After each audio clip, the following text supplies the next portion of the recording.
आगे के तना के तू कहीं पानी पानी के छौड़ी तो तोरा जवानी लगो पटना के राजधानी तोरा जवानी लगो पटना के राजधानी के तना के तू कहीं पानी पानी के छौड़ी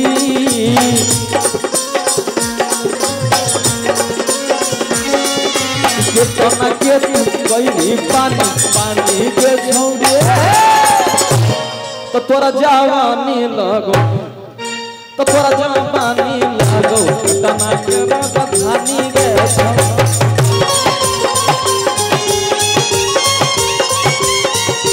तोरा जवानी लगो पटना के राजधानी गे छौड़ी।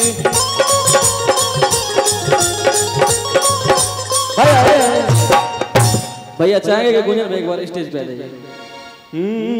इसका एक लाइन वायरल हुआ था कि केतना के छौड़ी तू कहीं बेमार गे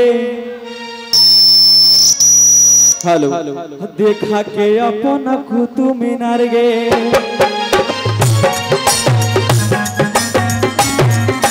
केतना के छौड़ी तू कहीं बेमार गे देखा के आज हमारे बड़े भैया गुंजन सिंह जी का पुत्र का जन्मदिन है। भैया का बहुत प्यार मिलता है और बस भैया आप आजीवन अपने छोटे भाइयों पे इसी तरह प्यार बरसाए रखें। हमेशा रहेगा भाई।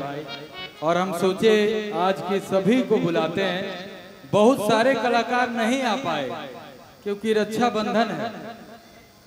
एकदम ना तो 100 कलाकार से ऊपर के लिस्ट रहे और केहू बाकी ना रहे। लेकिन रक्षाबंधन ऐसा पर्व है, महापर्व इसको कहिए भाई बहन के लिए।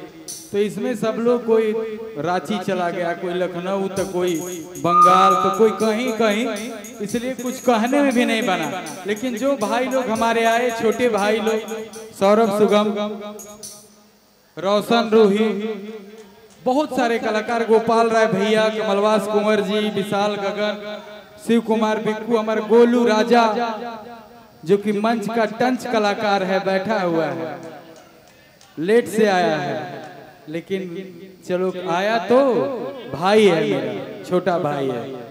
और सब कलाकार को हम प्यार देते हैं, सब अपना भाई है, दिल में मेरे हैं और हमेशा प्यार रहेगा मेरा भाई। खूब आगे बढ़ा करता कवारत रहा। जय हो। एक बार भैया एक बार डांस हो जाएगा भैया। हेलो और केतना के तू कहीं पानी पानी के छौड़ी तो तोरा जवानी लगो तोरा जवानी लगो पटना के राजधानी के छौड़ी।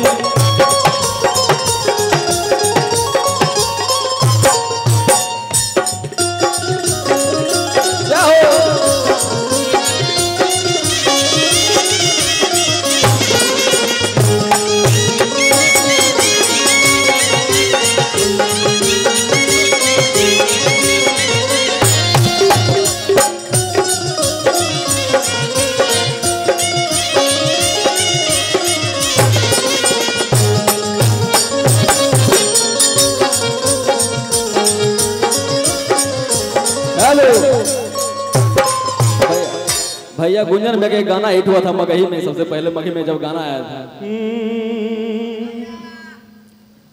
कि चले बिहार नवादा घूमबो तोरा ककोलत के झरना गे अगे तोरे खातिर अब जीना है रनिया तोरे खातिर अब मरना गे अगे तोरे खातिर अब जीना है रनिया तोरे खातिर अब मरना गे चले बिहार नवादा घूमबो तोरा ककोलत के झरना गे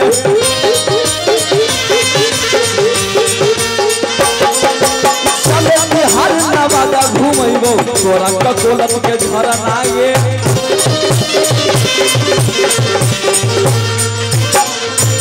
अंदर था भैया बड़ी कनिया रानी ककोलत के पनिया चेहरा चमक गई तो खिला तो जवानिया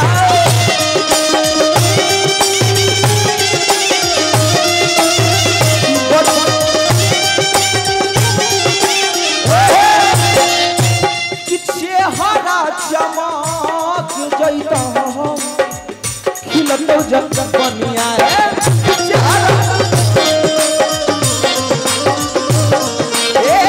चेहरा चमक जइतो खिलत जबनिया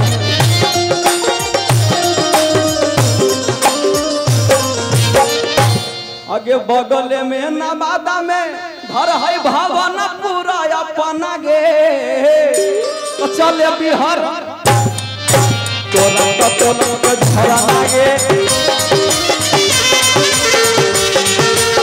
चले बिहार